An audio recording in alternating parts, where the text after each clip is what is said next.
Isa to sa nakakainis na subject ng pharma. Bakit?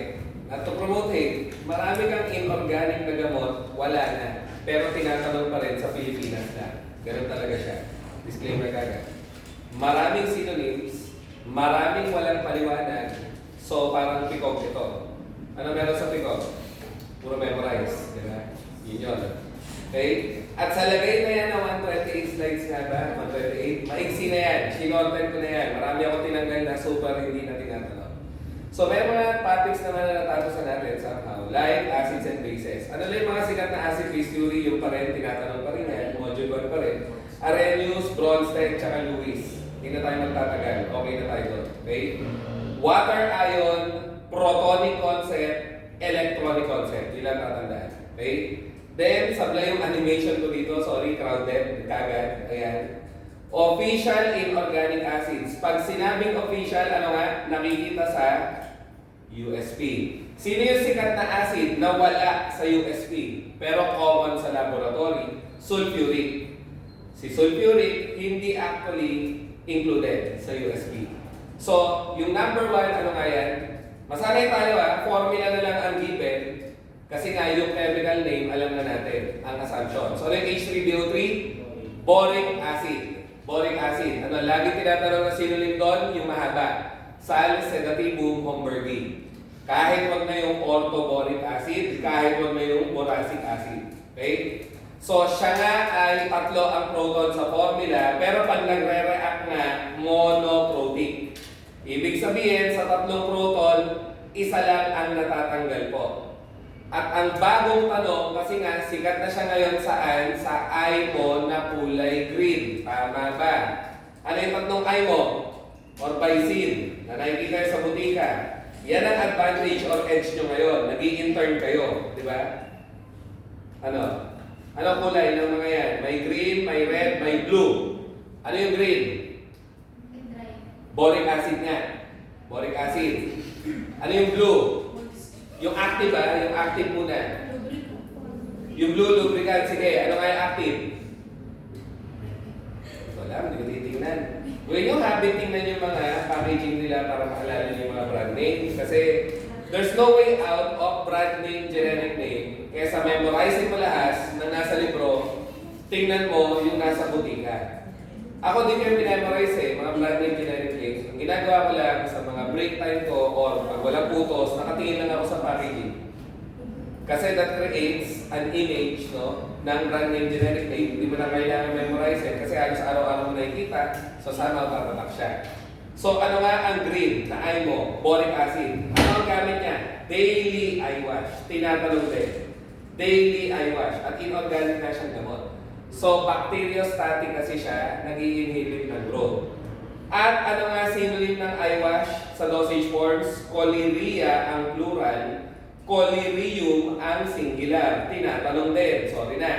So balik tayo sa una kong tanong. Yung different types ng eye drops. Pag green, boric acid. Pag blue, ano naman? Hypromelose. Kung tinignan nyo. Ngayon, kung ang pinag-i-internet mo, generic outlet, makikita mo nakaspell out yung hypromelose. Ano to? Mahaba Sikat siyang excipient sa manu, sa tableta. Hydroxy, propyl, methyl, cellulose.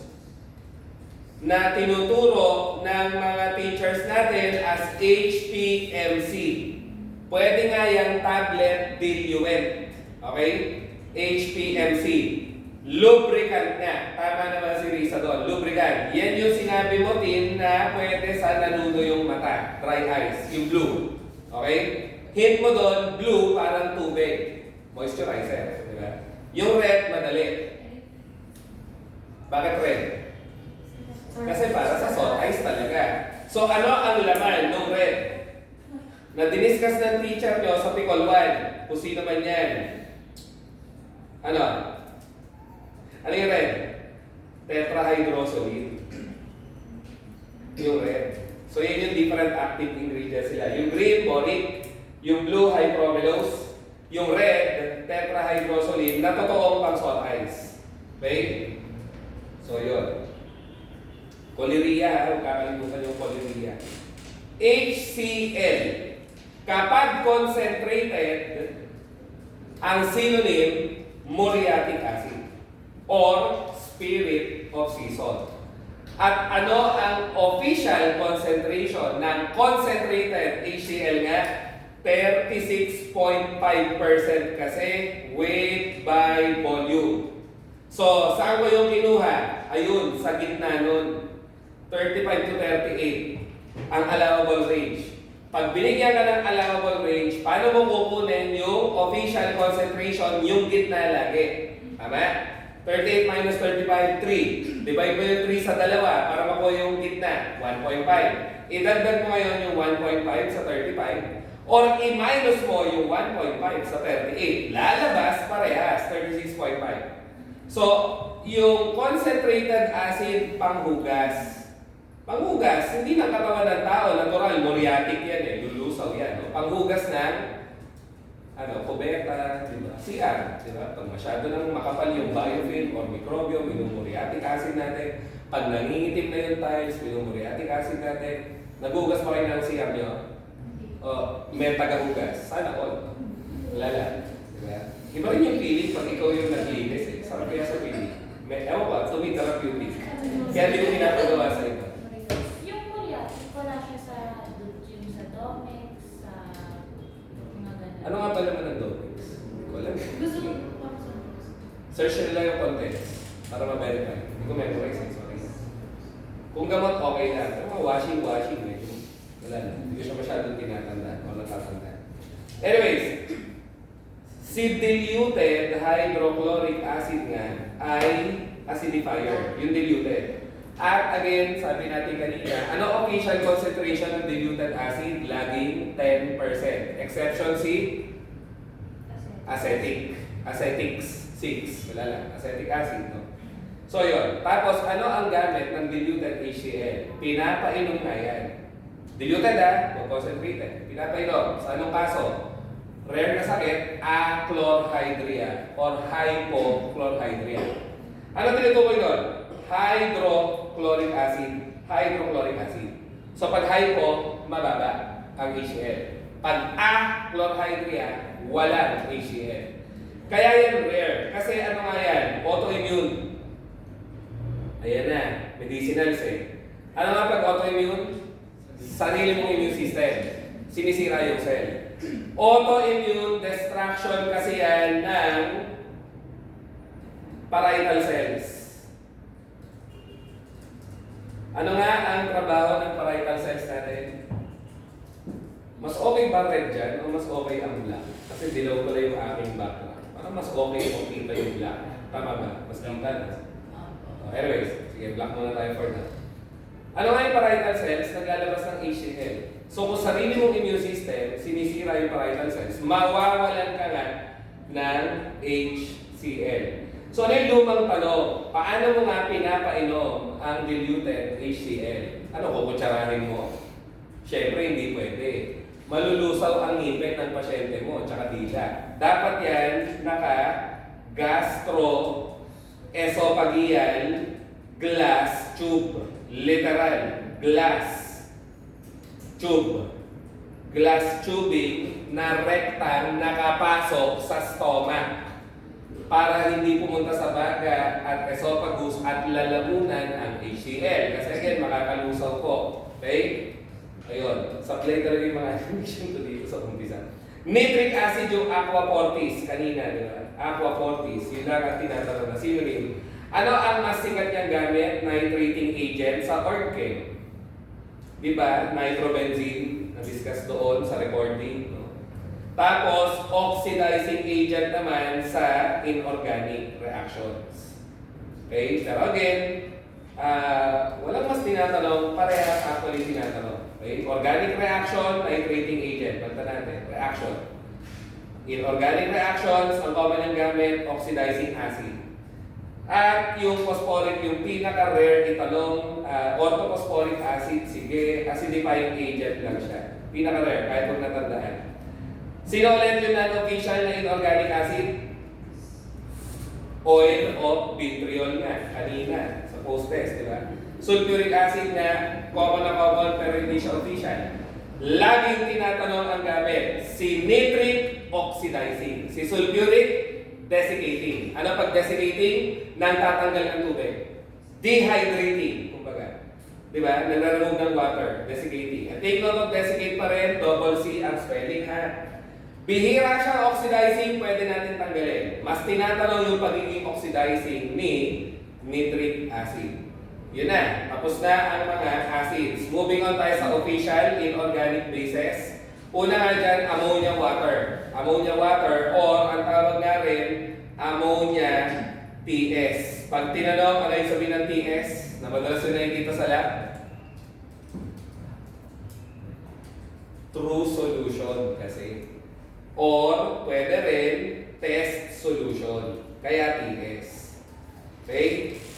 So, in combination with HCl, naging acidifier. Mamaya na yun. Ano lang muna gamit ng ammonia in itself? Nakita kayo na hinihimatay. Tapos may bula, tapos napaamoy na gano'n. Ano yung pinapaamoy? Ammonia. Kasi ano ang ammonia? Respiratory stimulant. Pampagising sa hinihimatay. Okay? Kasi bakit? Ano ang ammonia? Mapanghe. Oo. So sir, pwede ba paamuyin ng ihi? Pwede in theory, pero wag naman. Unethical yun. Okay? Kadiri naman. Okay? Tsaka hindi mo pa sure kung mapanghe enough yung ihi mo. Baka mamaya matamis pala yan kasi ginagawa mo tubig ang soft drinks, no? Hindi papanghe yan. Diba?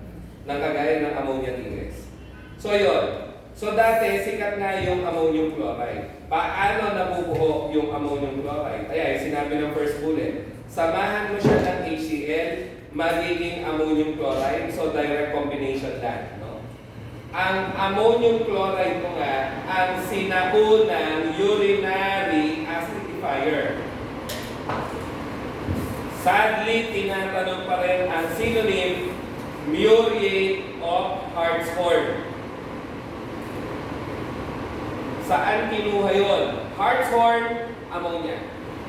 Ano kaya yung muriate? Yung chloride. Kaya pala muriatic acid to. Muriatic acid. Muriate ay chloride. Okay? So, muriate ng ammonium or ammonia. Kaya muriate of Hartshorn. So, bakit siya ginagamit na acidifier? Tanggalin na natin itong reactants. Pag tinulok sa tao kasi, naghihiwalay na yan to HCl and ammonia. Alam napansin, binaliktad ko lang. Para makaproduce ka ammonium chloride, pagsasamahin yung dalawa. Pag tinulok sa tao, maghihiwalay yung ammonium chloride to ammonia, na weak base, at HCl. Kaya kita mo na kagad bakit di na siya ginagamit. Nag-generate ng HCl, pwedeng irritant sa tissues. Okay? At ano nga ang gamit ng mga urinary acidifier, sabi ng biofarm teacher nyo? Pag wala kang antidote sa base na gamot, mag-acidify ka ng urine. Kasi pag nag-acidify ka ng urine para sa basic na lason or gamot, nasa toxicity niya, di ba? Nagiging salt. Ano ngayon? Basta salt, ionized, polar, hydrophilic, excretable nga. Mas malalabas mo ang lason pag nagiging salt. Kasi, sino na ngayon ang bagong acidifier? Kung wala ng ammonium chloride, ano na? Lagot kayo kay Doc Mike, lagi niya tinuturo yan, diba? Ano? Sino ang acidifier? Baking soda yung alkalinizer. Pero pag acidifier, sino na yung makabago na acidifier? And I'm doing quote-unquote kasi nga hindi na siya bago. Matagal na siya kung kilalang acid. Ascorbic acid na ang urinary acidifier para sa mga lason. Okay, na basic. So, ammonia in itself, ano ulit gamit, respiratory stimulant na. Calcium hydroxide, ang tawag nga ay ano ulit, slake lime. Sana naalala sa inorganic chem. Ano ulit ang slaking? Daming terms kasi, no? Ano ang slaking? Addition of water. Ano yung lime? Ito. Dagdagan mo nga ng tubig, magiging ganon. Kahit i-balance out mo pa. Isang calcium, dalawang hydrogen, dalawang oxygen. Diba? So, balancing. Slaking is adding water. So, slake line. Ano nga ang nagagawa ng slake line? Pag nakahalo siya sa tubig, it forms hard water. Sorry tinatanong yan. Sa environment mo lang ma-encounter kasi yung term, hard water. Sir, ano po yung hard water? Hindi siya literal na matigas. Ano ang hard water? Mahirap gamitin panglinis. Bakit? Ito na, sorry na kagad. Ano ang soaps? Tama, galing. Gawa sa fatty acids na mga carboxylic acid. Usually, ang sabon, ang laman, sodium or potassium na water soluble po. Kaya natin napapabula yung sabon. Kasi water soluble siya. Nakakita na kayo ng sabon na matagal na natin sa CR? Tapos kahit anong ganun mo, ayaw bumula. Yun yung hard water. Kasi yung tubig natin, contaminated na madalas ng mga metal na positive 2. Kagaya ng calcium, kagaya ng magnesium, kagaya ng ferrous. Lahat yan, pag nag-react sa sabon mo, nagiging precipitate. Ang ending yung sabon mo, hindi na bumubula, hindi na lumiliit. Tama? Yung sabon na ayaw na bumula, ayaw na lumiit, di ba? Kasi nga, hindi na siya humahalo sa tubig. So, yun yung tinatawag na hard water. Tubig na may calcium, magnesium, iron, manganese that can form water-insoluble salts of fatty acids sa sabon. Ulit, ano yung hard water?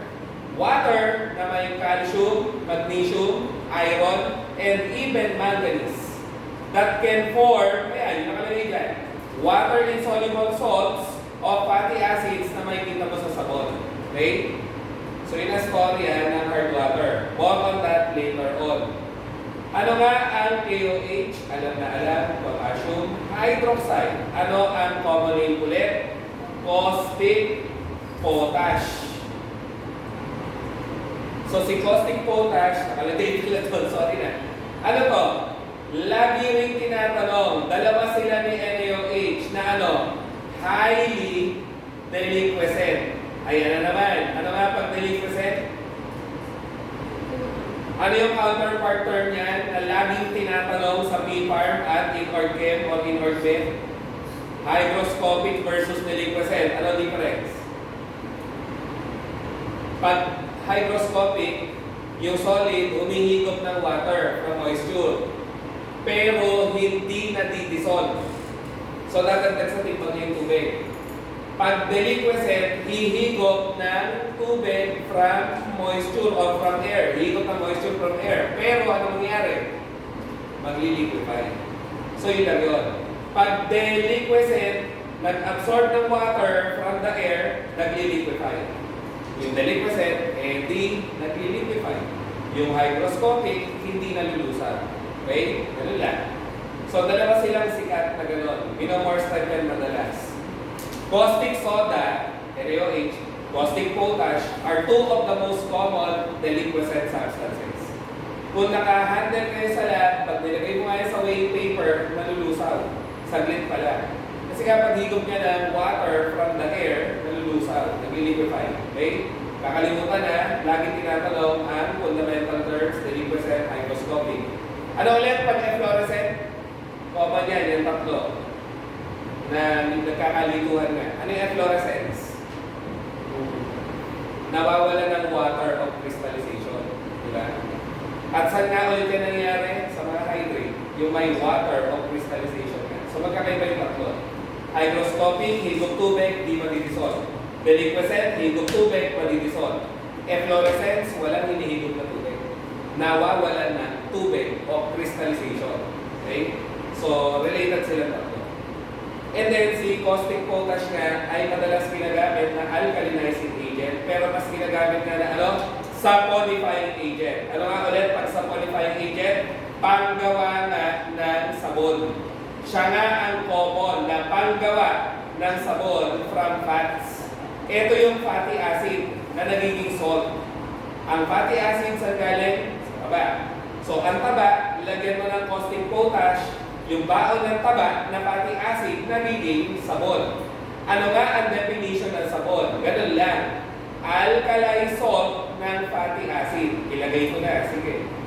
Alkali salt ng fatty acid. And when we say alkali salt nga, kadalasan potassium, pero pwede nga rin sodium. Okay? So, having said that, ito na tayo sa sodium carbonate. Ano nga yan pag walang tubig? Soda ash. Pag tinanong ano difference ng dalawa, sodium bicarb and sodium carb, sino ang mas basic? Tingnan mo lang yung formula. Si bicarb may hydrogen, so acidic. So malamang mas basic to. Kaya wala tayong nakikitang iniinom na sodium carbonate. Ano ang nasa butika? Sodium bicarb. Tama? Bakit? Less basic eh. Ito kasi strong base. E di para siyang NaOH. Nahawakan niyo na ba NaOH sa balat? Using your skin? Di ba? Mainit. Kasi reactive eh. Point being, hindi ka nga pwedeng uminom ng gamot na strong base. Magdadamage ng cells. Kaya ito ang ginagamit nating alkalinizer, sodium bicarb. So, ano ulit pag alkalinizer naman? Same concept kanina with vitamin C.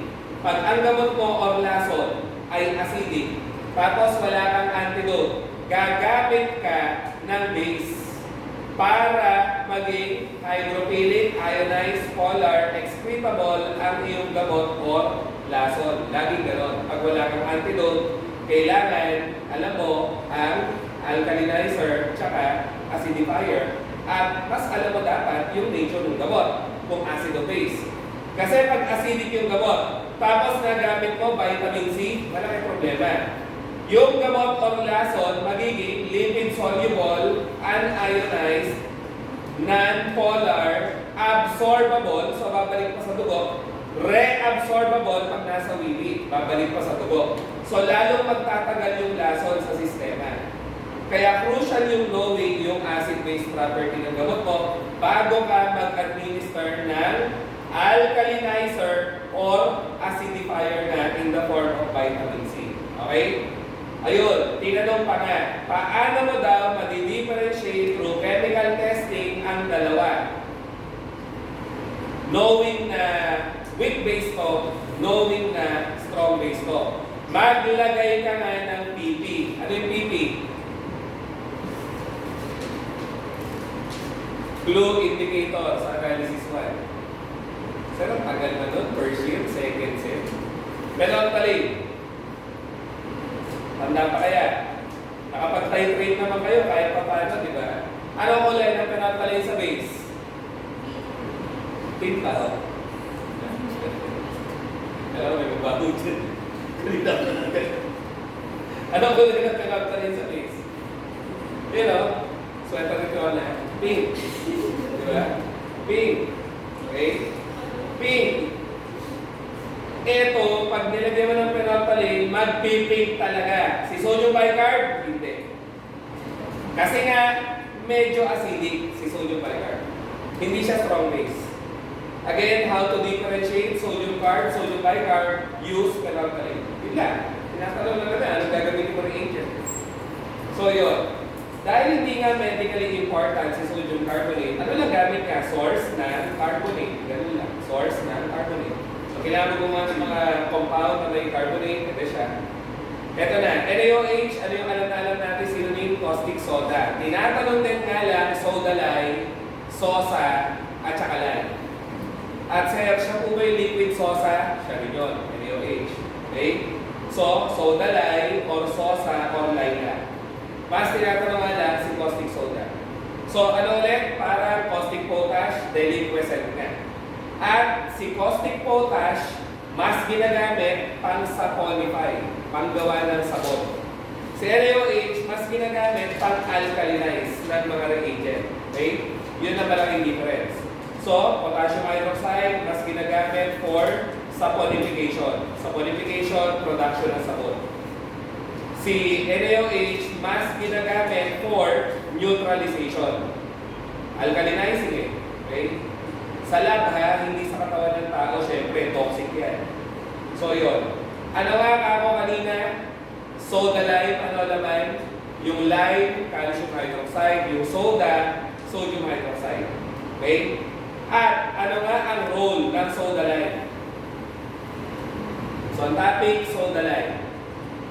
Ano ang role ng soda lime? Carbon dioxide absorber. Kung kayo ay nagkaroon ng chance magbantay sa pasyente naka-oxygen, meron niyang connection ng tubo sa maliit na tubo pa na may soda lime. Okay? At ano ang laman ng soda lime nga? Dalawang substance. NaOH na pwede mo ang palitan ng KOH plus calcium hydroxide. Ang goal, carbon dioxide na ine-exhale ng pasyente ay matrap niya. Kasi ayaw mo yung carbon dioxide babalik sa baga. Siyempre, gusto mo pumasok oxygen eh. Di ba? Kaya kailangan mo ng carbon dioxide absorption tube o carbon dioxide absorber na lang. So, ano formula ng carbon dioxide? Ganun nga. So, magre-react yung dalawa. Ito yung galing sa hininga ng pasyente.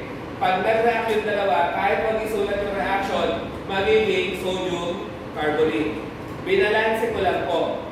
Dalawang sodium, ilang oxygen dapat? 2 plus 2, 4. So, kailangan ko ng water as the byproduct pati. Balanse niya yata. Ang punto nun, ito yung hininga ng pasyente, yung carbon dioxide. Gusto mo nga siyang attract. Okay? So, pag nag-react yung dalawa, may sodium carbonate ka na, may water pa. Balanse na ba? Isang carbon, apat na oxygen, dalawang sodium, dalawang hydrogen, balanse na. So, ito ngayon, magre-react kay calcium hydroxide. Pag nag-react po yung dalawa, ayusin ko para mas kita natin. Sodium carbonate, magre-react ka po sa calcium hydroxide. Ano ang alam na alam natin kanina sa post-test, si calcium mag-react sa carbonate. Magiging chalk, so precipitate na yan. Kasi ang chalk hindi umalo sa tubig, diba? Ngayon, maggagawa ka ulit ng NaOH, double displacement eh. Calcium sumama sa carbonate. Na sasama sa OH. So may mabubuo kang dalawang NaOH as the byproduct. So, nasa na yung carbon dioxide na hininga ng pasyente, nakaprecipitate na. Solid. So, di na siya babalik sa baga ng pasyente. I-filter out mo na lang yan. Chok na yan eh. At ano na pupunan? Bakit kailangan yung calcium hydroxide? Para makaregenerate ng NaOH na mag-a-absorb ulit. Di ba dalawa? Ayun o, dalawa. Maka-generate ng NaOH na mag-a-absorb ulit ng carbon dioxide. Kasi syempre, hindi tumitigil ang pasyente mag-exhale ng carbon dioxide. So that's how the two reagents work sa loob ng carbon dioxide absorption tube. Si soda ang nire-represent NaOH, si lime ang nire-represent si calcium. Okay? So again, hihigop CO2, magiging carbonate. Yung carbonate, magre-react sa calcium, magiging precipitate, matatanggal mo na yun. At sa phenomena na yun, may byproduct na NaOH na pwedeng bumalik sa umpisa para tumanggap pa ng more carbon dioxide. Yan ang storya ng soda lime carbon dioxide absorption tube. Okay? So yun. Sa mga naka-oxygen tank na. Andiyan naman, di ba yung contents? In-explain ko lang yung mechanics. Again, yung NaOH, kung wala ka nun, pwede mo naman palitan ng KOH. Walang problema. Same naman sila na chemical behavior eh, diba? Sodium at potassium. Yun lang, kung wala kang NaOH, pwede KOH. Kaya may ganoon sa baba. Yan. Pwede nga, parehas pa sila. Anyways, ano nga pag-buffer? Ang buffer ay ano raw? Solutions that resist changes in pH. So ano yung unang buffer na nakikita? Disodium hydrogen phosphate. Yun nga lang sa pharmacy, ang pangalan na nga niya, sodium phosphate na lang. Sa pharmacy. Then ano yung kabila? Sodium biphosphate. Again, ano hint mo na bi? Mas marami yung acid niya. Di ba? Acid salt nga, meaning bi. Kaya si bicarbonate may H. Ito wala nang bi kasi isa lang naman. Okay? Hindi siya ganun ka-acidic kagaya nung kasama-sama niya. So yun. Ang tawag ko nga sa dalawa, pag magkasama, phosphate buffer. Phosphate buffer system. Yun lang. Yan nga rin ay ginagamit na saline cathartic. Ano nga ibig sabihin ng saline? Salt. Ano yung sabihin ng cathartic? Pampapoops. At ano nga ang difference ng laxative sa cathartic? May difference ba? Pag cathartic, usually ang poops mo matubig pag lumabas. Pag laxative, parang dulcolax, Pakainom pa kayo dulcolax by something constipation. Pag lumabas ang poops, hindi naman siya matubig eh. Okay? Ayun. So, ang saline cathartic nga, kadalasan salts yan na hindi absorbable. So, pag ininom mo, pupuntang colon, magiging tubig. Salt eh. Di ba? Wherever salt goes, water follows. So, ganun ang action na magkasama. At nasa ibang butika nga yan, or community pharmacy, ano ang brand na nakikita? Phosphosoda. Yung box niya ay mahaba, kulay green. Usually nasa ibabaw ng cabinet kasi bihira na magamit. Ngayon, sa inorganic med, ano ang common name pag magkasama yung dalawa? Fleet enema. Ano ba ibig sabihin ng enema? Ano yung enema? Pwede mo kasi yung iturok natin sa puwet derecho. Sorry. Enema is rectal injection. Okay? So, yun.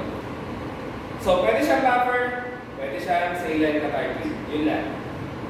Tapos, sorry na, marami siyang plot twist dyan eh. Anong pwede mo itawag daw dito?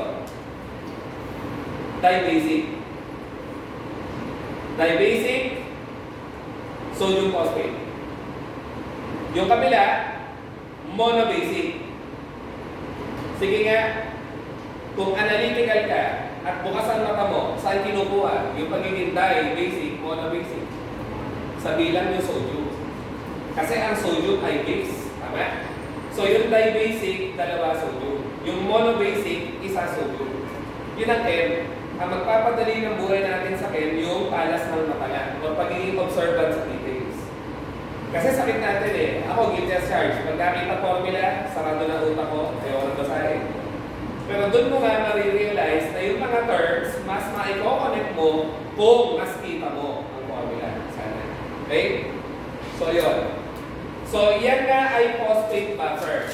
Pag tinanong, ano ang Sorensen's phosphate buffer? Nilagyan ng sodium chloride. Madali. Yung Sorensen nilagyan ng sodium chloride. Okay? So, yun. Isotonic na nga siya. Ano ba pag isotonic? Pag sinabing isotonic ang solution, same ang pH sa dugo mo. Kasi pag iba ang pH sa dugo mo ng solution na tinuturok sa'yo, ano ang mga tawag? Sige, gawin ko na. Pag isotonic, same pH. With physiological fluids. Ano yung mga common terms? Hypo. Hyper. At kahit sa micro, tinatanong yan, ano yung hypo? Kasi mababa nga ang pH niya compared sa physiological fluid. Or, pagka natin, mas tama nga yung osmotic pressure pala. Sorry. Osmotic pressure. O, PPAR micro, combine. Ano sabi pag hypotonic? Kunyari, ito yung cell mo. Ito yung salt content ng cell mo. Pag hypotonic ang iyong solution, yung salt content ng cell mo, marami. Yung solution mo ngayon, konti lang yung solute. Mas marami yung tubig. Since marami yung salt sa loob ng cell, yung tubig, mag-shift towards the cell, ano ang mangyayari sa cell? Tama, yung gesture ni Kayla. Lumalaki. Nagseswell. Epekto yan ng hypotonic solution. At pag nag-swell ang cell, pwede pumutok, syempre. Okay? Pag hypertonic naman, baliktad. Ang salt content ng preparation mo, marami masyado. So, ang tendency, yung salt sa loob ng cell, nahihigop ng preparation mo. So, ang ending, yung tubig lumalabas sa cell. Kaya yung cell, nag-shrink. Okay? Kaya dapat isotonic para walang changes sa cell. So, yun. Ano nga mga terms dyan? Sige nga. I mean, pag hypotonic, ano daw epekto sa red blood cell? Ano epekto sa cells in general? Given na yun magsaswell. Pag nag-swell ang red blood cell, hemolysis. Puputok pagkahigop ng tubig. Pag cells in general naman, humigop ng tubig, lumalaki or nag-swell. Ang tawag, plasmophysis. Nilalakihan ko talaga. Plasmophysis. Kasi cell yan na nagseswell. O then, tinanggal ko na yung isotonic, wala naman change Okay? So again, pag hypotonic ang solution na na-epekto sa cell, nagseswell. Yun nga lang ang mga tawag, pag RBC nag-swell, hemolysis. Pag cells in general nag-swell, plasmophysis. Especially sa microbio at plant cells. Nakikita yung term, plasmophysis. So ano naman ang epekto ng hypertonic? Hindi nga mali. Pag hyper, shrink, may R. Okay? So, red blood cells mag-shrink. Ano tawag? Cremation. Pag red blood cells nag-shrink, ang term, cremation. So, shrink, cremation, hypertonic, parehas may R. Kasi pag cell ang nag-shrink, ano ang tawag? Plasmolysis. Liitan mo lang. Nag-shrink Plasmolysis, shrink. Plasmophysis, nag-swell. Hindi ka mamamali. Sorry na, yan ang nature ng inorganic. Diba? Memorization ng terms. Ang dami. Pati mga common name. Ayun. And then, boric acid na may sodium borate, pwede rin buffer, pero dinidiscourage na ang paggamit. Bakit nga? Ano ang toxicity ng kahit anong borate? Kaya nga, iwash lang ang sikat na preparation yan. Ano toxicity ng kahit anong borate? Ikaw, sa toxic, di ba? Ay magmumukha boiled lobster. Hindi ka mamamali BO, borate, boiled lobster. It's an allergic response, oo. Pero kakaiba umiimpis yung extremities mo, pati yung mukha. So para ka ng lobster na bagong luto, di ba? Sarap lang, nakakita na kayo ng lobster. Anyways, ang boric acid na bale ay bacteriostatic. Sinabi natin kanina, di ba? Kaya nga siya ginagamit na eye drops si boric acid. Yun nga lang, ano ang problema pag ginamit mo siyang buffer, pwede siyang tubuan na molds. Pinupunja yan. Okay? Pinupunja yan. Citric acetate, okay naman sana. Kasi it's your normal physiological buffer. Okay? Kaso mo, dahil normal, prone yan sa bacterial growth. Pwede tubuan ng bacteria. Parang pag ikaw na-infect, di ba? Pwede ka tubuan ng bacteria. Kasi ginagamit din yan ng bacteria for normal processes or normal biochemical processes. Okay? So, sino yung nawawala dyan na hindi nga kasi inorganic? Sino yung buffer na nasa dugo ng tao? Na hindi inorganic? Hemoglobin. Bakit buffer ang hemoglobin?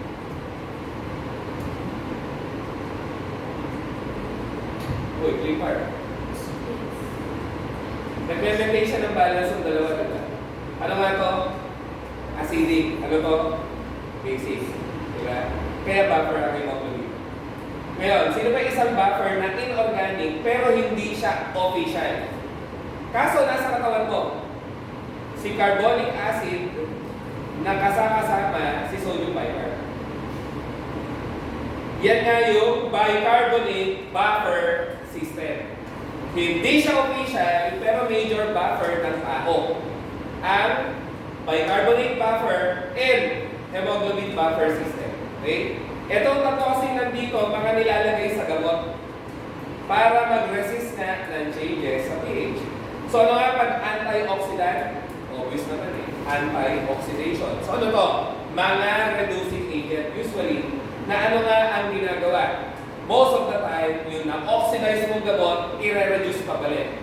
And remember, ang number one mechanism ng expiration ay ano pa rin? Oxidation. Kaya ang antioxidant, preservative madalas. Okay? Ulit, ano ginagawa ng antioxidant? Pag na-oxidize na yung gamot mo, pwede niya ibalik sa dati. I-reduce niya pabalik sa dati. Ano pa? Pwede silang mag-suicide. Ano ibig sabihin? Sila yung magpapa-oxidize para yung gamot mo safe. Okay? So magpapa-oxidize sila para yung gamot mo hindi ma-oxidize. Dalawang mechanism. Nandiyan naman. So, they can suicide themselves, sila yung magpapa-oxidize. O kaya naman, i-reduce nila pabalik yung gamot mo kapag na-oxidize na. Both ways sila ay laging reducing agent. Yun naman ang tatandaan dyan. So ito na yung mga USP official inorganic antioxidants. Ito yung pinakamahirap yan eh. HPH2O2. Ano yan? Hypophosphorus acid. Ang hirap pangalanan. Hypophosphorus acid. Okay? At sikat nga yan kasi dati po, sikat ang mga syrup na to. Anong basa? Hydroiodic acid, ferrous iodide. Syrup. Syrup ang iodide dati. At lagi pa rin tinatanong, nakakaasar nga lang, ano nga ang pharmacological action doon ng iodide kasi yan ang sinauna at sikat na pampalabas ng plema. Oo. Eh kaso mo, ano nga ang iodine? Toxic. Diba? Pwede mag-cause ng iodism.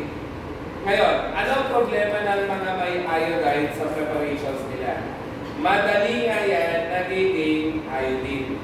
Na-oxidize. Tumataas ang charge.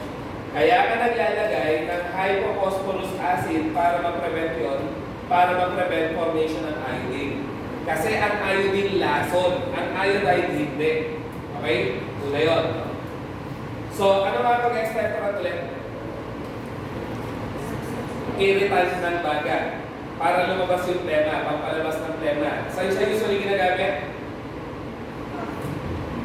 Ha? Anong cough na? Dry o productive? Productive. Okay. Ano yung mucolytic? Lumulusaw ng makapal or viscous na plema. Usually, magkasama na nga sila. Tama? Kasi kung may plema ka na palalabasin, might as well i-reduce mo yung viscosity. Or palagnawin mo. Di ba? Ano naman yung antitussive? Cap suppressant. Ano ang pinipigilan ng antitussive? Cap center sa brain o kaya nerves sa baga. So, sino sa tatlo yung walang pakialam sa baga? Talaga, yung antitussive. Kasi puro nerves ang target niyan. Okay? At ayaw mo nga siyang gamitin hanggat maaari kasi ang cough madalas productive. At kung productive yan, malamang may mikrobyo. So ano nga ulit, pag walang kulay ang plema, virus. Pag green dilaw, bacteria. Okay? Pag virus, ano gagawin? Fluid therapy. Hayaan mo lang mag-penetrate. Pag green or dilaw at nagtatagal masyado, antibiotic. Yun lang. So, again, anything with iodine, expectorant. So, very strong nga yan na reducing agent na kahit salt form yan, strong reducing agent, strong antioxidant. Na to the point na sumasabog po yan pag sinasabog mo sa oxidizing agent. Kaya wala na rin sa market. Delikado yan din. So, wag na yung mga salt form. Wag gusto mong pangalanan, sodium hypophosphite, ammonium hypophosphite, kahit wag na. Yun yung mga salts yan na very, very strong antioxidant. Ito nga ay tinatawag na sodium bisulfite, pero dati sodium metabisulfite. Pero ginagamit pa rin sa boards yung sodium metabisulfite. Sino yung local anesthetic daw na meron nito? Sa dispensing natin, i-discuss yun. Local anesthetic na may sodium metabisulfite, 3 to 8. Ayun, kaya ang prelocaine mo, hindi yung pwede itulok ng marami. Kasi toxic ang metabisulfite eh, na baon niya na antioxidant. Ano yung Na2S2O3 pentahydrate? Sorry, takpan. Ano muna yun? Yun na lang, kahit wala na yung tubig. Sodium thiosulfate. Ano ang laging tinatanong na synonym nga? Photographer's hypo. At yan nga ay panglinis ng iodine chloride. Laging tinatanong din panglinis ng iodine. Natry nyo na matapunan ng iodine sa balat? Sa lagaw? Hindi matanggal. Diba?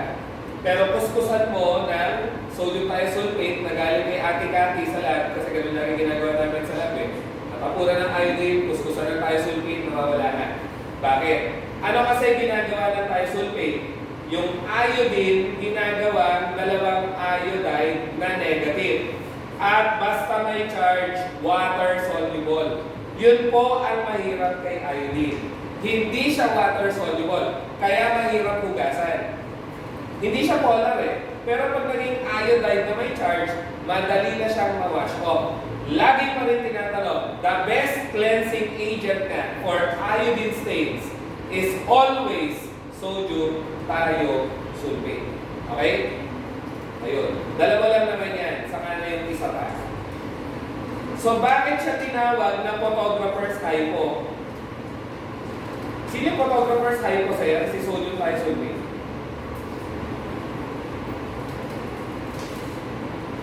Bakit siya tinawag na photographer's hypo? Eh, uso siya sa photography. Nakakakita ba kayo kahit paano ng mga film? Negative ng film? Diba? Flash photography. Ano yung flash? Ilaw. Ano yung laman ng film? Silver. Yung silver ion, diba? Pag nare-reduce, nagiging itim. Sino ang nagpapacilitate ng reduction ng silver to metallic silver sa mga negative ng film? Si thiosulfate nga. Kaya nga tinawag na photographer's hypo. Siya yung reducing agent panggawa ng mga films na i-develop nung hindi pa uso ang mga camera sa cellphone at gadget. Nabutan niyo ba? Kahit pa paano? Nung bata pa kayo. May mga film na i-develop. Anyways, kaya photographer's hypo. Ito magmamamali kagaya ko. Kasi for the longest time ang turo sa amin sa litre yan. Pero hindi nga yan sa litre. Si sodium nitrite nga, meat preservative. Okay? Kaso pinatanggal yan ng DOH at saka ng WHO bilang meat preservative. Tinatanong din sa public health, bakit nga siya pinatanggal na meat preservative? Kasi it produces carcinogenic nitrosamines na nabubuo pag yung nitrite nag-react sa amino acid na nasa protein ng karne. Okay, ulit. Bakit daw siya pinatanggal na meat preservative? Nagiging carcinogenic nitrosamine. Pwede kayo sa tocino. Ayun, dati ang tocino mayaman dyan. Lahat ng karne na kulay pink, mataas ang sodium nitrite. Lalo na yung very viscous, sodium nitrite. Cancerous nga. Yun ang point nun. Okay? Pero pinagbawal na nga awan ng Diyos. So food coloring na lang ginagamit para mamula yung tocino. Hindi, sa Pinas pa ba? Lalagay pa rin yan ng konti sodium nitrite. Okay? Yun lang. Hotdog may konti. Ano pa? Ha? Basta nakita ng pink. Nahilaw, nakarsin. Don't get me wrong, normally pink talaga ang flesh. Pag amplified yung paligid pink, parang ganung kulay ulit. Diba? Alam mo na, no? May halo. Okay? Ayun. So ano yung nitrogen? Hindi, siya lang yung hindi reducing agent. Reducing agent, reducing agent, reducing agent, reducing agent. Hindi siya reducing agent kasi nga, yan ay inert. Okay? So paano siya nagiging antioxidant? Alam niyo yung ampule sa ospital. Di ba maliit na glass yun, nasilyadong gano'n? Sorry, napakapalit ko lang ng drawing, I know. Di ba may injectable na sa loob, tapos may air doon. Siyempre, sealed na sealed yan. Ayaw mo kasing pasukan ng oxygen kasi again, ma-oxidize yung sterile preparation mo. So para ma-assure na walang oxygen dito, bago natin isil ang ampule, china-charge yan ng nitrogen. China-charge, meaning yung nitrogen papasok dito, ma-displace yung oxygen. Pag sinil mo ngayon, ano na ang nasa loob, nitrogen na, walang reaction. So hindi siya talaga reducing agent. It simply displaces nga yung oxygen sa loob ng ampule. Ano nga ang klaseng container ang ampule? Lagi tinatanong sa dosage forms. Pag hermetic, ano ibig sabihin? As in, killer question yan no study body ko. Killer question is that particular question na paborito mong itanong sa mga kapwa mo nagre-review. O sige nga, ano yung impervious to air? Yung hermetic container kagad. Ibig sabihin, hindi pinapasok ng hangin. Okay? Yun yun. Dami na, no? Kailangan i-memorize. Sorry na. Ay, sorry na, bro kagad. So, ano nga ang nitrogen pati? It's one of your official gases. Bago tayo mag-dive in sa water. Official gases. Ano yung official gases? Siyempre, ito. Siyempre, ito rin. Siyempre, ano pa? Ito. Tsaka ito. At tsaka ito. 5 yan na USP official gases. Okay? Isa-isay natin ha. Si nitrogen and argon, parehas ang role. Ano ang role ng nitrogen? Pag-displace ng oxygen. Yun lang yun. So, pag wala kang nitrogen, pwede ka mag-argon. Okay? Parehas ng role. Yun nga lang, ang tanong, anong kulay ng metal cylinder nila? Sa libro, ano sabi? Anong kulay ng nitrogen? Black. Bakit black? Patay eh, unreactive eh. Kaya black. Ano yung argon? Red. Ang hindi ka mamamali, oxygen. Anong kulay? Hindi ka. Oo, di ba? Yung tangke ng oxygen sa hospital, anong kulay? Green. Yun yun. So bakit ko sinasabing syempre kasama si helium? Ano naman ang tangke ng oxygen para sa pasyente? Hindi pure oxygen, hindi pwede. Masyado pong mabigat yan. Hindi ma-inhale ng pasyente. Kaya sinasamahan ng helium. Usually nga, ang oxygen mo, 20% lang. 80% yung helium. And that's what you call, pag pinagsama, artificial air na pinapa-inhale sa pasyenteng hindi makahinga. Okay? Patunay na magaan ang helium ay ano? Lobo. Ilagay sa lobo, lumulutang ang lobo. Tama? Yun yun. Kaya hinaluan ng helium. Ngayon, anong kulay ng container ni helium? Brown. Anong kulay ng container ni carbon dioxide? Gray. Masakit sa ulo, kulay-kulay. Alam ko. Wala kasi paliwanag eh. Di ba? So, yun. O tapos tinatanong din, ano nga ang side effect pag sobra kang na-inhale ng helium? Ano nga? Ano tawag? Yung talaga tawag doon? Donald Duck sound. Di ba nakita kayo, mga content creator, nag-inhale ng helium ng logo, I guess? Wala lang. Kasi yun ang hiling nyo, di ba? Manood ng mga contents. Baka may nakita kayo, after mag-inhale ng helium, tunog ni Donald Duck na. Hindi naman talaga ang side effect niya. Pero reversible naman siya. Okay? Reversible. So yun. Sige, kopya, picture, kaya ba? O, konti na lang. 7 na. Pwede ba hanggang 8:30 tayo? Nakayayan ka na agad eh, no? Hindi, joke. Pa-cringe eh. So, makakakot. 1:30 ka na tayo. Anyways, break ko na.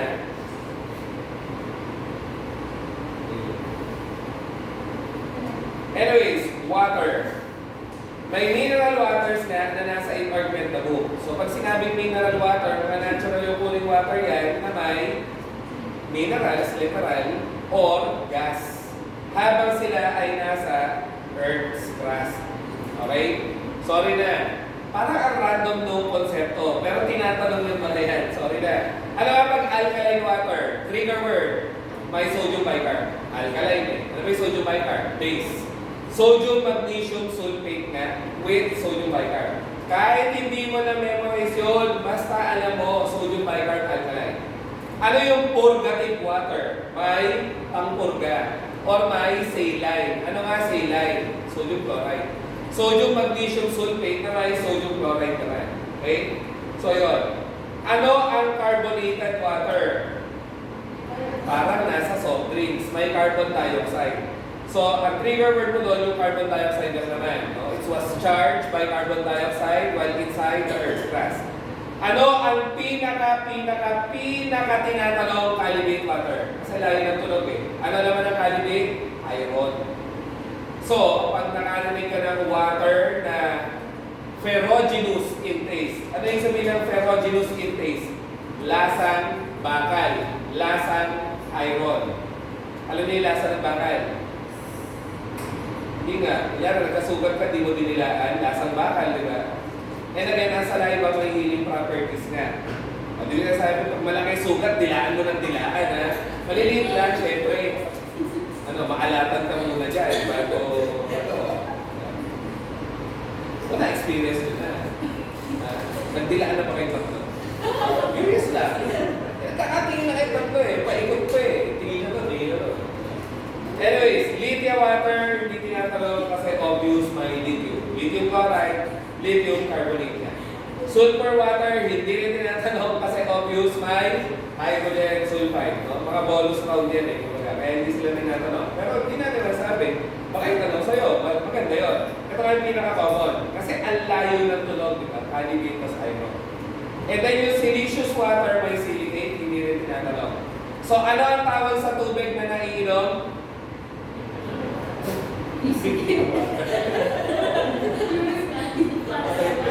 Ha? Isa pa? Potable. Potable water. Hindi portable ha. Isa naman lang ano yung portable na yun. Aqua plus. Sabi na. Hindi naman sa nag-ano. Nakasaling naman ng teacher na gano'n eh. Water free to drink portable water. Portable? Aqua plus? Portable mo. Ha? Potable. Okay, gusto yung pronunciation. So, ayun.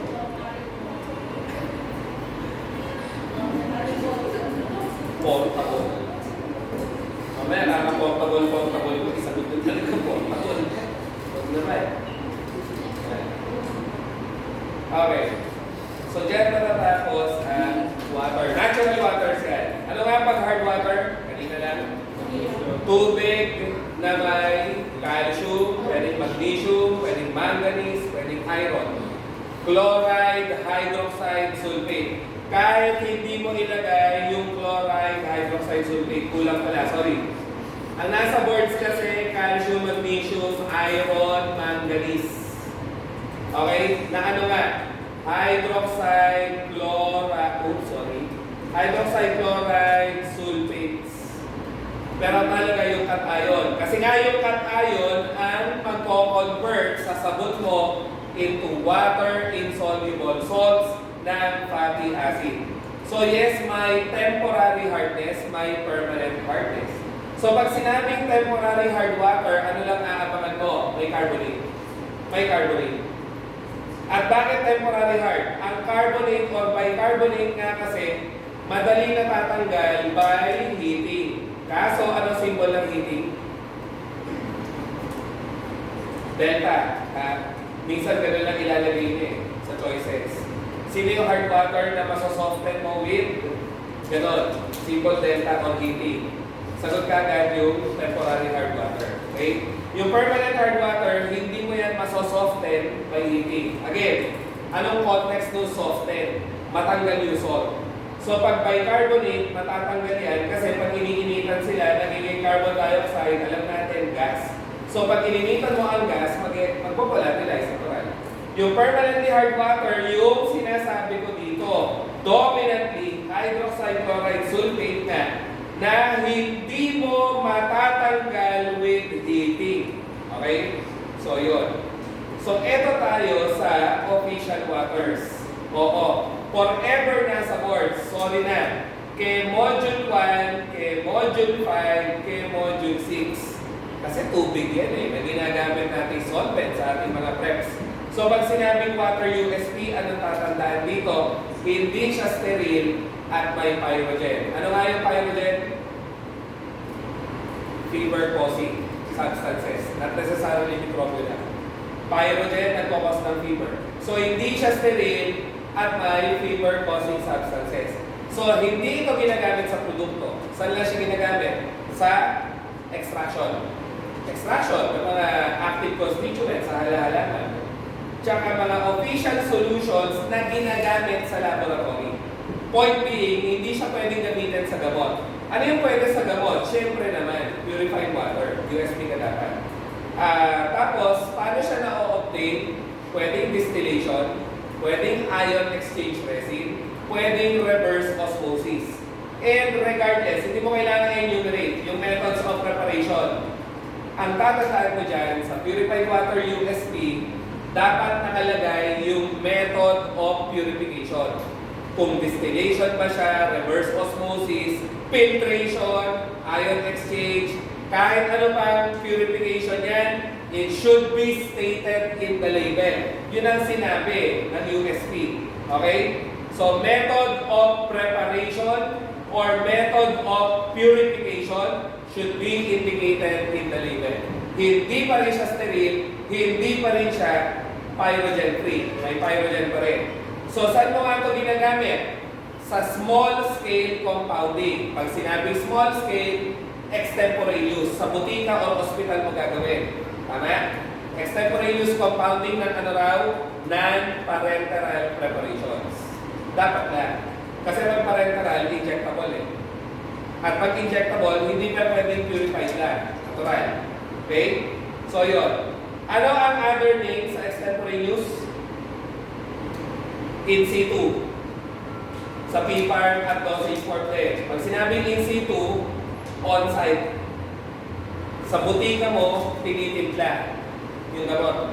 Yun yung extemporaneous eh. Diba? Usually ano to? Powders for reconstitution. O kaya, solutions, kasi oral ang context nito eh. Solutions for suspension or powders for suspension pala. Tama? Lagay mo tubig, shake mo, etc. So, purified water USP. Ito yung maraming namamali. Ano difference ng water pot injection versus sterile water pot injection? Yung water pot injection ay, with emphasis, purified water. Purified water. Na ginawa mo lang pyrogen-free. Pero hindi pa sterile. Yun. Kaya maraming namamali. Hindi pa siya sterile. Bakit hindi siya sterile? Ano lang nakalagay? Pyrogen-free eh. Bakit hindi pa siya sterile? Kasi nga, sa large scale production siya. Na-imagine ba natin? Sana. Kapag ang tubig mo, sterilized na, tapos saka mo palang nilagay yung active ingredient, pwedeng madumihan pa eh. Tama? Kaya ang water for injection sa large scale, manufacturing ng parenterals. Pyrogen-free, lalagay mo yung active, saka mo palang i-sterilize magkasama. Okay? Para isang sterilization ka lang. Hindi kagaya na nag-sterilize ka ng water, naglagay ka ng active, madudumihan, non-sterile, mag-sterilize ka na naman. Dalawang sterilization ka eh. Kaya ang tatandaan lagi, si water for injection kaya nagiging confusing eh. May injection sa dulo. So ang subconscious mo, tells you na sterile yan. Hindi nga. Si water for injection, ang pinakapananda mo doon, walang sterile sa umpisa. So hindi pa siya talaga sterile. Pyrogen-free pa lang. Kasi nga, pang large scale production siya. Serious sterile na talaga. Ayun, sterile water for injection na nga. So pyrogen-free, sterilized na. At bakit nga ito sterilized na? Saan siya gagamitin? Extemporaneous compounding pa rin. Or in situ, or small scale compounding sa butika ng parenteral preparations. Okay? Tama lang naman eh. Kunyari sa ospital, antibiotic na powder for injection. Saan mo ihahalo? Sa sterile na tubig na dapat. Alam nga naman mag-sterile sterilize ka pa sa loob ng ospital, mag-autoclave ka pa, etc. Hindi practical, right? Kaya, doon siya, yun naman ang difference. Pati, yung application. Si waterborne injection, large-scale manufacturing ng injectables. Si sterile waterborne injection, small scale. Or, extemporaneous compounding ng injectables. On-site na. Hindi sa planta. Okay? Kasi, wala ka nang pang-sterilize sa hospital. So, yun lang. Tapos, lilituin ka pa niyan. Ito yung name. Hindi mo nga makikita sa choices yung mga yan. Ito naman siya. Kaya naman sumulat.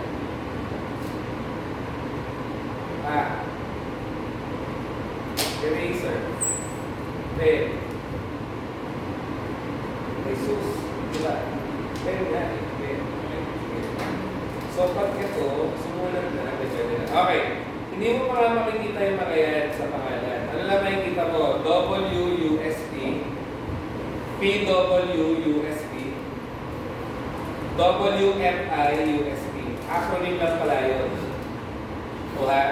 Water pump injection, purified water. So pag sterile water pump injection. USP. Minsan nga tatanggalin mo yung USP para malito ka na lalo. So ano yung dulo-dulo yung number 5? Bacteriostatic water pump injection. BWFI. Okay? Ano naman ang sikat na gamit nito?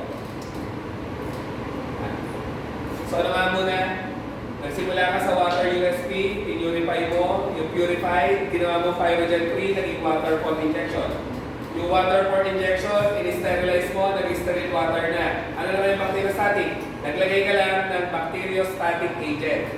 Ano nga madalas ang bacteriostatic agent na ginagamit sa bacteriostatic water pump injection? Na nasa cord chem lecture natin, benzyl alcohol nga. Na paano ulit na po-produce?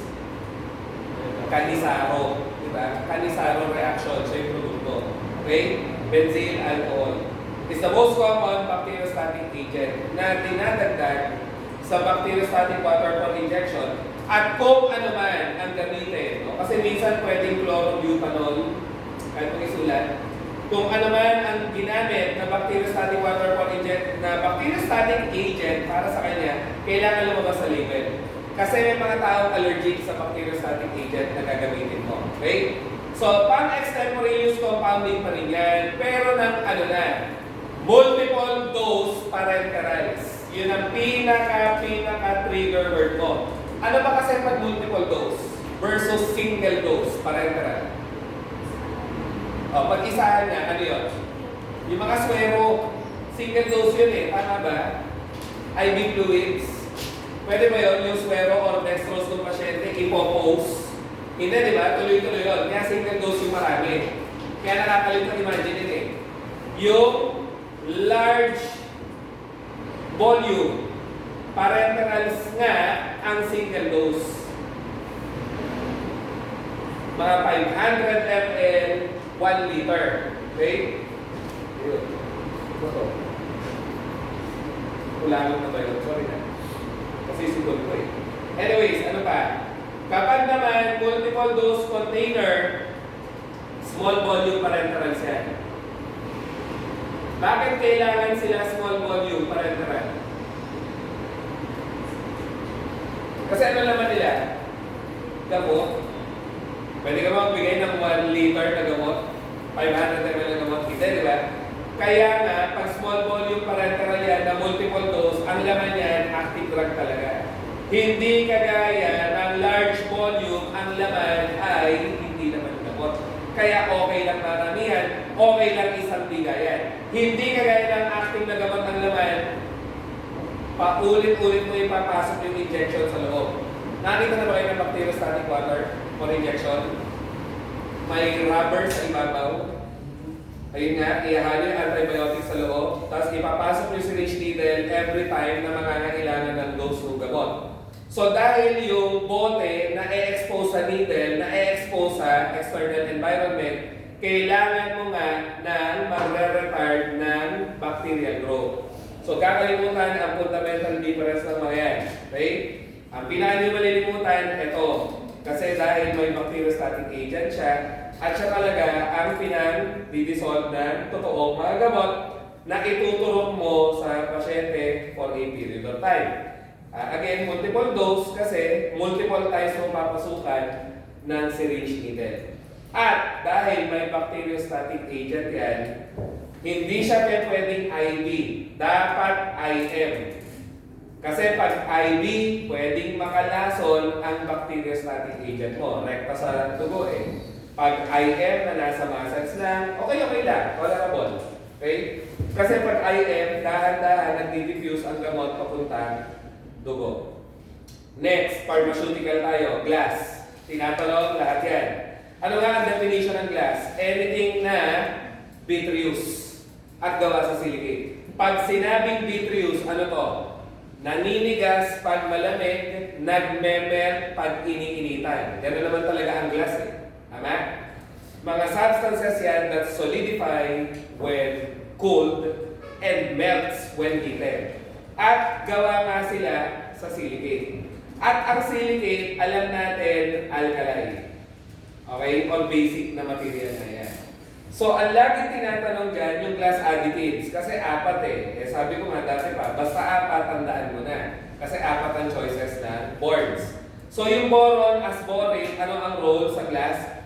It decreases coefficient of expansion. Ano lang ibig sabihin nun?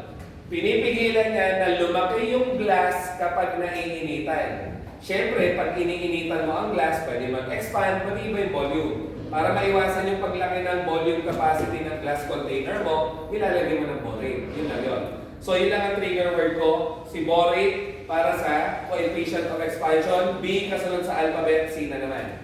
Si potassium, ewan ko. Nai-imagine ko kasi siya, potassium K, it makes your bottle amber. Di ba? Lagi kayo may amber bottle. Kaya brown yun eh, kasi may potassium. Okay? Ayun. At pag amber, alam natin, light resistant. Si lead naman, ewan ko, L, mukhang nagre-refract yung ilaw. Pag ginawa mo nga siyang bahagi ng glass mo, nag-i-increase siya ng refractive index kasi. Okay? Dahil sobrang laging tinatanong sila, nilagyan ko ng mga ganong memory strategy. Yung B kasunod C, coefficient of expansion. Si potassium K, it makes your glass amber. Si lead, nang dedefract ng ilaw. Wala lang, no? Para mas light protected ang iyong glass. Ang wala nga lang akong pananda, si manganese dioxide. Tinatakpan niya ang blue-green color na nai-impart ng iron sa glass. Kasi ang iron ay common contaminant ng silicates. At ang glass, madalas gawa sa silicates. So madalas may iron, madalas blue-green. Pero kung titingnan mo nga yung flint bottle na ginagamit nyo sa mga subjects nyo, wala ka makitang kulay green. Kasi nga, may manganese dioxide na pantakip ng blue-green color ng iron mo, kakontaminant. So yan ang apat na forever na tinatanong na glass additives. Madalas dati sa module 1, ngayon madalas na yan sa module 6, dulong module mo baga, QAQC. Okay? And yes, meron ka rin official types of glass. Ayan na. Ang dapat alam na alam, yung official name. Pag type 1, highly resistant borosilicate. From the term itself, highly resistant, stable yan. Siya nga ang pinaka-common na ginagamit sa parenterals. Si type 1. Tapos, si type 2, treated soda-lime glass. Si type 3, soda-lime glass lang. Si type 4, NP. Bakit NP? Non-parenteral. Ano ba nga tawag? General purpose.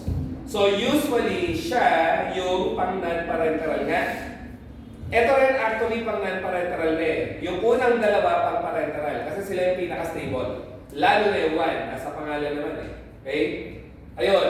Sa stability test nga, ano lang ang napapansin kakaiba? Si type 2. Lahat ay, ano nga ang stability test? Powder glass, powder glass. Literal yan eh. Dudurugin mo yung glass, itatitrate mo ng acid. Para makita mo kung nagra-react sa acid. Dapat hindi siya magra-react eh. Yung 1 and 2. Dapat di sila masyado magra-react. Okay? Kaya powder glass. Ngayon, si type 2, water attack test. Siya lang yung kakaiba yung stability test. Hindi mo yung makakalimutan kasi nga, ano ang chemical formula ng water? O, yung H2O attack test para saan? Sa type 2. Wala lang. Doon ko yung natatandaan. Siya lang yung kakaiba. H2O attack test para sa type 2. So, bakit nga pala, tinatanong na rin, unfortunately, ba't tinawag na treated soda lime glass? Soda lime ito. Ano nga yung treatment, kumbaga? Treated with? So, this is basically soda lime glass treated with sulfur dioxide. At ang sulfur dioxide ay acidic na. So, it's treated with sulfur dioxide for dealkalinization. Bakit mo kailangan i-dealkalinize ang glass? Bakit? Kasi most drugs are weak acids. So, pwede mag-react sa base. Kung ang glass mo pala, madalas base, tama lang. Dapat mong i-dealkalinize nga. Okay? So, dyan matatapos ang inorganic pharmaceuticals. 18 minutes na lang po. Ito na tayo sa group properties ng elements at mga common na mga compounds na nanggagaling sa kanila. Ano ulit ang group 1A? Alkaline metal. Tapos, sino ulit yung hindi talaga group 1A pero hawig niya yung property ng group 1A kaya siya saling pusa, kumbaga. Si ammonium, laging kasama yan. So, general properties, of course, they are the most reactive of your elements. Kaya nga, dati kasi nakaka-handle pa kami yan eh. Kayo generation nyo, bawal na. Sayang. Na-experience yung sana umandal na sodium metal. As in, konting ano lang, size ng munggo, pag may namaling nagtapon sa lababo, sumasabog siya eh. Very reactive kasi, ang alkaline metals nga. So, ayun. Masaya pag estudyante kasi nakakita ka na sumasabog eh. Pag teacher, hindi nakakatuwa, syempre. So anyway, ayun. Nilalagay siya sa kerosene container. Ano yan? Container lang na may kerosene sa loob. Para yung sodium metal mo or alkaline metal mo nababalot kasi nga, even sa oxygen, nagra-react sila, sumasabog sila. Tinatanong kasi yung kerosene container. Okay? So ayun, dahil sila ay sobrang reactive nga po, you don't see them free in nature. Lagi silang may kasama ng non-metal at ion. Tapos sila, pag nag-react sa hydrogen, they form ionic hydrides. Pati ang group 2A. Ulit, 1A at 2A, pag nag-react sa hydrogen, hydrogen na may negative hydride. So, yung mga reactive ionic hydride. Okay? Kasi pag sinabing metallic hydride, ano naman to? Transition metal. Or yung mga B-group elements. Pag nagre-react sa hydrogen. So yung alkaline metal, alkaline earth metal, pag nagre-react sa hydrogen, ang tawag ionic hydride. Yung mga B metals, 1B, 2B, pag nagre-react sa hydrogen, metallic hydrides. Okay?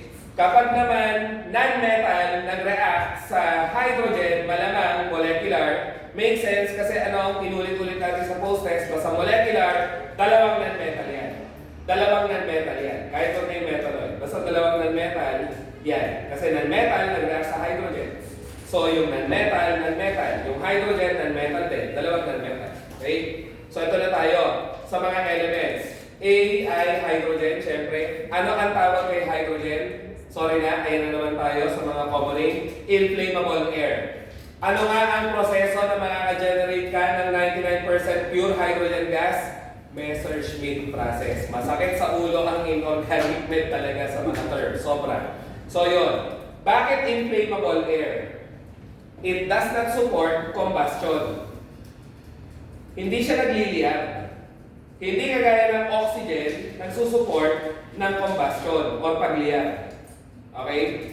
Dati nang may GenChem pa, gusto ko talaga ibalik yung GenChem lab eh. Marami experiment na makabuluhan actually in terms of chemistry. Kaso wala na sa new curriculum eh. Ayun. Nakaka-isolate kami ng hydrogen gas galing sa tubig, galing sa kung ano sources. Lalagyan namin sa test tube, lalagyan namin ng baga, namamatay yung baga pag hydrogen. Pag oxygen, sumasabog lalo. So, doon ma-differentiate yung hydrogen at oxygen. Okay? Ayun. Si nitrogen nga, pwedeng maging ammonia. Pag naging ammonia, nagiging amino acid. Pag naging amino acid, nagiging protina. At ang protina, most biologically active biomolecules. So bakit ko siningin? Kailangan mo nga si hydrogen para sa prosesong ano yan? Nitrogen fixation. Sorry na. Nitrogen fixation is conversion of atmospheric nitrogen into amino acids and proteins ng halaman at saka mikrobyo. Tayo di natin kaya yan. Okay? So yun. Ano yung hydrogenation? Alam niyo yan. Itong sequence, huwag na isulat na. Tinuhan ko lang naman eh. Hydrogenation, kunyari, may mantika ka. Di ba? Laman ka mo nun, unsaturated fatty acid. Gusto mong gawing solido yung mantika. Anong gagawin mo? Dagdagan mo nga hydrogen. Ang tawag nga reduction. Ang tawag nga rin hydrogenation. Ewan ko, nakikita nyo minsan pag nagluluto kayo. Ano nakalagay? Hydrogenated vegetable oil. Minsan tingnan mo rin yung label. Pag nagpiprito-prito ka. So yun. Lahat ng medical term na may ganon sa dulo, sino tinutukoy? Si letter D. Tama ba? Lahat ng medical term na may ganon ay ang tinutukoy si lithium. Kasi lithium literally means stone. At pag sinabing nephrolithiasis, ano nga yan? Kidney stones. Di ba? Pag sinabing cholecysthiasis, ano nga to? Gallstones. Di ba? So lit means stone. Lithos kasi means stone. Hindi mo rin malilimutan si lithium ang lightest, may Li, no? Lightest metal. At ito na yung ayaw na ayaw ng marami, pero laging may tanong dyan sa mga qualitative test. Ano yung qualitative test? Color reactions. Okay? Color, tama naman. Identity test. So, paano malalaman kung may lithium ka sa solution? Lagyan mo ng sodium cobalt nitride. Sodium cobalt nitride. Ang full name pa nga yan, hexanitrate ito, cobaltate sodium. Huwag mo na isulat. Basta sodium cobalt nitride na lang. Ang mabubuo nga, lithium cobalt nitride precipitate, white precipitate. Good news, hindi tinatanong. Minsan pala. Okay? Ano mas tinatanong? Flame test. Alam niyo yung flame test? Kasi yung metal mo, lalagay mo sa Bunsen flame. At magpoproduce yan ng kulay. Di ba nanonood kayo ng pyrotechnics pag New Year? Puro metal kaya yun, kaya may kulay. So, anong kulay ng lithium? Carmine red. Makakaasar lang. Ang daming red eh. May crimson red, may brick red pa sa kanila. Okay? Carmine red. Sige na nga. Total nabanggit ko na eh. Si calcium yung brick red. Si strontium yung crimson red. Ang nakakaasar pa dyan, lilitoy ka palalo. So what I mean, brick red, ano to? Medyo maputla na red. Crimson red yung matingkad na red. So yung carmine red yung sakto lang na red. Napindot to. O, bumigay na siya. Tama na raw.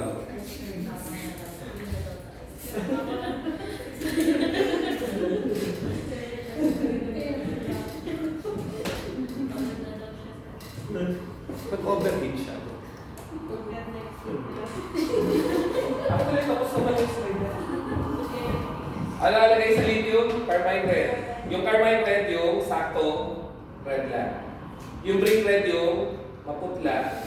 Crimson yung very bright. Ayun, non-luminous flame. Sige, tapos na yung lithium doon eh. Next meeting na kayo sa lithium. Kaya minutes na lang din.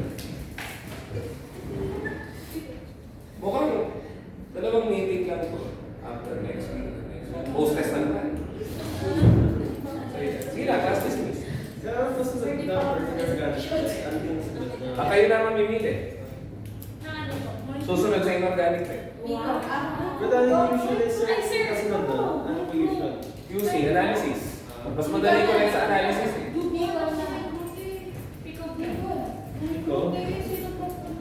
Pico? Yeah. Yung Pico? Ha? Micro. Sigurado kayo magmamicro kayo na walang biochem, okay lang. Ayun na lang. Biochem. Patayan na sa'yo. Biochem. Biochem. Biochem, tapos organic. Sir, paano Ano, biochem,